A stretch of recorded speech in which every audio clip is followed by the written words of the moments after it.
Author's letter, where the church went wrong. No one in their right mind would dare to accuse the bride of Christ of any wrongs against her betrothed. None would dare approach the throne of Christ, and bring any such accusations to her husband-to-be. None. The church was founded by the Holy Spirit of God. It will be gathered together into one by the Spirit of Christ. And nothing without the Spirit of Christ will in any form be gathered to Christ in such intimate translation. None. The Holy Spirit gathers the hearts and souls of all whom God chooses. And none are called to that day, except God has elected them, no matter their faults, fumbles, failures, or status in life. It is God the Father, in His Holy Spirit, who calls and elects all to that Spirit of Christ. No other has this power. None. The church went wrong when it alienated itself from God, when it alienated itself from the Holy Spirit, when it alienated itself from the suffering, patience, and love of Jesus Christ. It went wrong when it stopped being a family. When it removed the spirit of that precious union from its membership, and became the world wearing pretentious suits of association and false membership.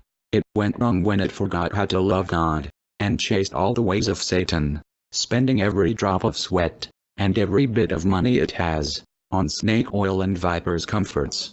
The church went wrong when it left its sacred commitment, when it divorced its heart from the eternal truths of the eternal God, when it forsake Christ and His eternal kingdom for the wares and the pleasures of this absolutely passing world. None can save it. None. The church went wrong when the world knew how to love, but the church didn't.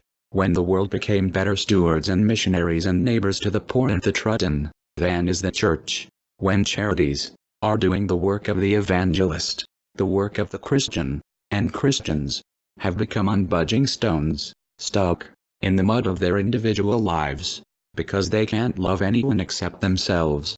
Who is Jesus Christ? And who is Jesus? That God has betrothed Him a bride. Who is that faithful bride, for whom Jesus is returning? And what shall a man say? Where shall the ungodly and the sinner stand, if the righteous scarcely be saved?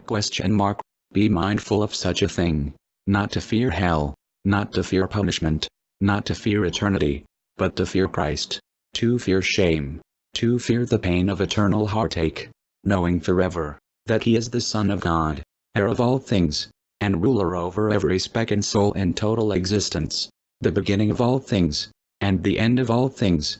The night is far spent, the day is at hand. Let us therefore cast off the works of darkness. Let us put on the armor of light.